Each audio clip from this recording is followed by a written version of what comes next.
Well, good morning again. Late morning. It's already hot. I believe that summer's here to stay for now. Although we do have some rain chances coming in Tuesday to Wednesday of next week. Today's Saturday. So I was gonna go cut some more hay today.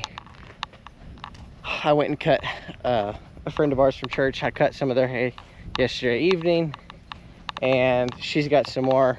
They do, her and her dad and mom. They've got some more at their home place they would like me to cut and do, which is on the agenda. But it's, I don't know, it's 30 minutes away from where this other field is if you're driving a truck, you know. And I was gonna think about hauling the equipment over there, and then I was like, you know, I'll have to go back and forth, you know. And so I was like, I'll just wait. And since I was already home, I'm probably gonna go mow. I've got 20 acres that I'm probably gonna go mow of my own. The equipment's just sitting here anyways while we wait for the hay to dry. And where was I going with that? Oh, it's hot. When I cut yesterday, that hay would more than likely rake and bale tomorrow, which is Sunday. And I have this thing where I try really hard, and I do not run equipment on Sunday. Now, okay, feed cows, yes, I run equipment. What I mean is like work. Chores is not, it's not work. You know, providing for all the things that we have, that's not work. Doing some custom hay would be work. Now, whatever, if the rain's gonna be coming in, I'm gonna go rake and bale on Sunday, right? You know, like there's just, you gotta make hay while the sun's shining. So whatever. But I try to have one day where I just, you know, like, hey, Sunday we're gonna go to church, we're gonna spend time together as a family. We're gonna try really hard not to work any, you know, get any calves shipped in, work any calf. We're just gonna try to do the bare minimum and hang out and have a day of rejuvenation and reflection, and a day to be thankful for what we have and all that good stuff. See, the Sabbath was created for man, so you should take it, whether it's on Sunday or not. Anyways, that rant over. We're filling the feed box. Whoa, it is really hard to point backwards. Like, this doesn't feel like it should be going that way. We're filling the feed box, and I just realized, okay, so my brother complains, because he's the one that edits our videos. He complains about this noise right here, and he is probably going to really whine about this because I forget to plug this stupid little dangly thing in. I'm gonna hold it because it does mess with the audio. It sounds terrible. So if you're watching some of these videos and you hear this, that's this little charging cord. I'm supposed to be doing better about making sure that's not making noise.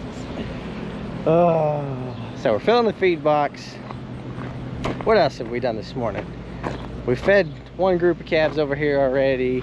We moved, Chloe had some big calves that you've probably seen in this pen, and we've just been waiting for our home-raised calves to get off of their starter feed, and they're on the tail end of it now. You know, the next day or two they will be out of the feed that's in that stuffer, now that we have a new term for that gravity feeder. So we went ahead and kicked those calves over here this morning, which was a huge pain in the butt because they're pets. And they're like, oh, we're loose and we just want to be free cows. And so they're enjoying life, being out of their little pen in with other cows. Of course, we fed the horses. We did all that good stuff.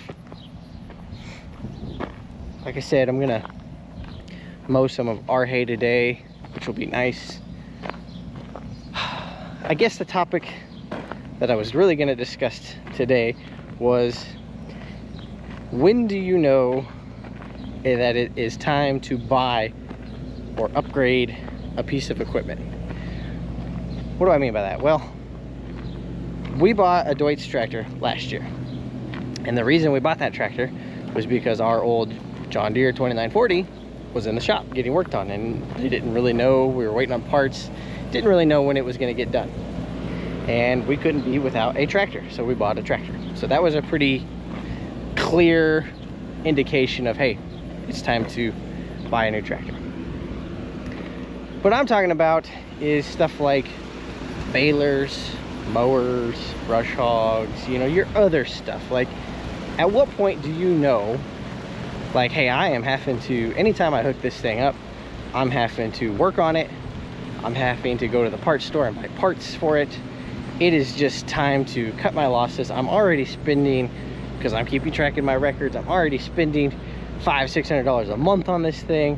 So if I was to go get a brand new piece of equipment and the payment on that piece of equipment is, let's say, $800, is it worth it to go buy the new piece of equipment? I would say yes. So that's my question, is when is it time? Because most of the time we don't count our labor, right? Most of the time when we're factoring in what does something cost us here on the ranch, labor is not factored into it. So if I've got a brush hog and it's just wearing out, or a baler would be a better example. You know, every time I bale hay, it breaks down. I'm having to run things to the parts store and spend, you know, a couple $100 every time I bale hay. And so at the end of the month, I've spent, you know, $500–600 a month on this baler, right? At least the months that I'm using it. And, you know, you could go buy a baler, whatever the number is.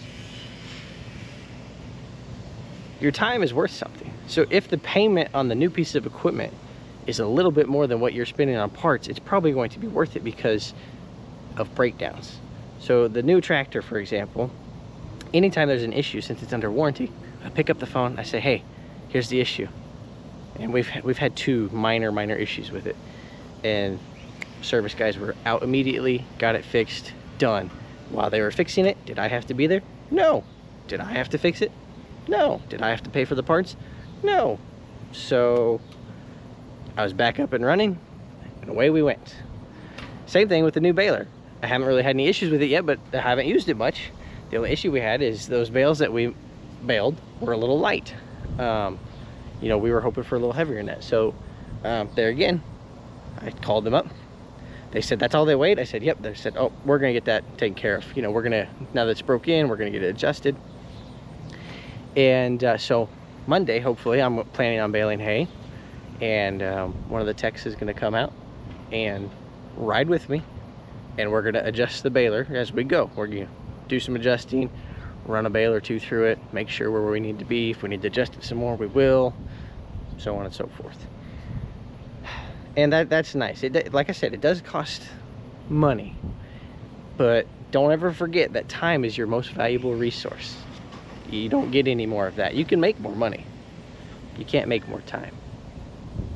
So that's kind of how I look at things, and that's how when I figure out it's time to buy something new.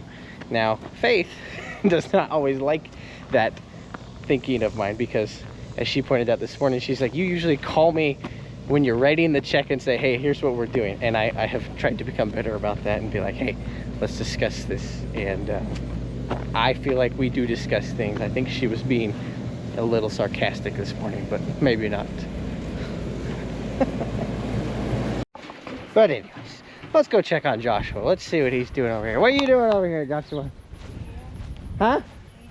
Weed eating. Uh-oh, what happened? Did the head get all wadded up? Yeah, it got stuck together. Uh-oh. Do you know what you're doing? Yeah. You do? Yeah. That's good.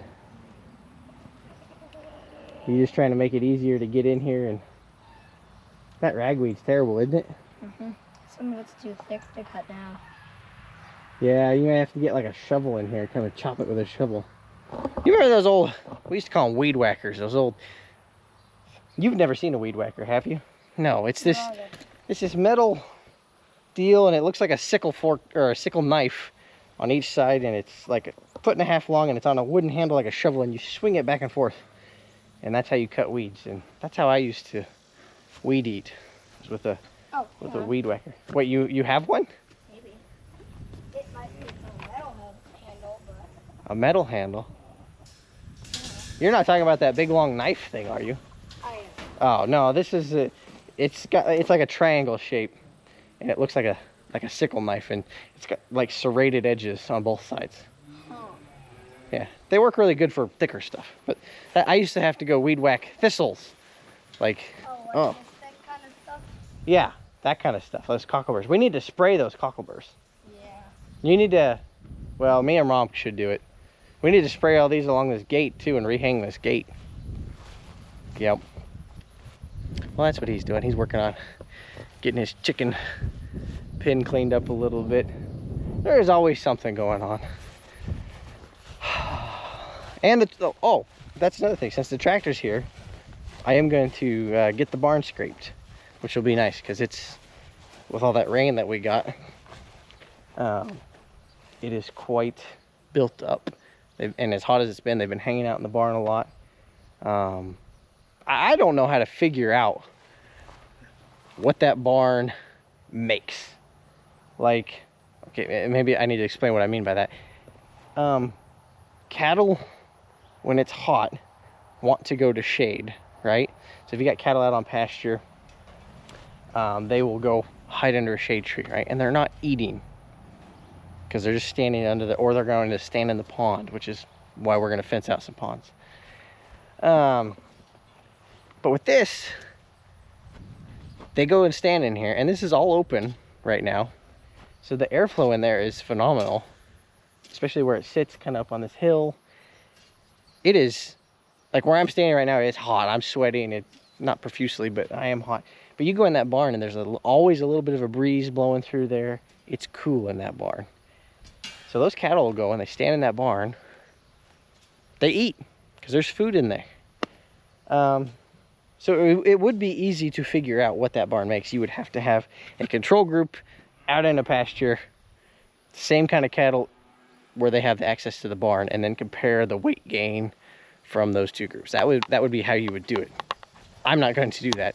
So if anybody knows the answer to that question, put it in the comments, because that would be cool to know the answer to that. But anyways, that's your morning update for today. We'll try to get some, we are going to get some video footage of the, probably Monday when we go to bail that up there. I would like to take the GoPro and talk to the technician, Bo. He is one of the owners of Midland Ag and where we bought it, and I would like to see if maybe he would be willing to do an interview type deal and talk about the Kloss 520 RC baler, because I think it's a great baler. I think it's something that not a lot of people in this area know a lot about anyways. Those balers are super popular in other places, but I would like to maybe get some videos. There's not a ton of videos about those balers. Not a lot of videos of them running, but like, let's really look at this baler and break down, you know, why did I choose to buy one? Minus the deal that I got on it, you know, the price and all that. Like, what are some of the features it has? Because there's some really cool stuff that we're trying to figure out on it, that it can do, that they do in, you know, Europe and whatnot, but maybe nobody else does here. So that's what we're doing. Thanks for sticking around. Like I said, make sure you're following us on all the other social media stuff, because we interact with everybody across all platforms. And you never know, there might be something posted like on TikTok that doesn't get posted here on YouTube or Instagram or vice versa. So thanks for sticking around to this point. And as always, if you have any questions, let us know. If you want to see anything specific, let us know. A lot going on around here, so I'm sure we could find something that piques somebody's interest. Have a good day.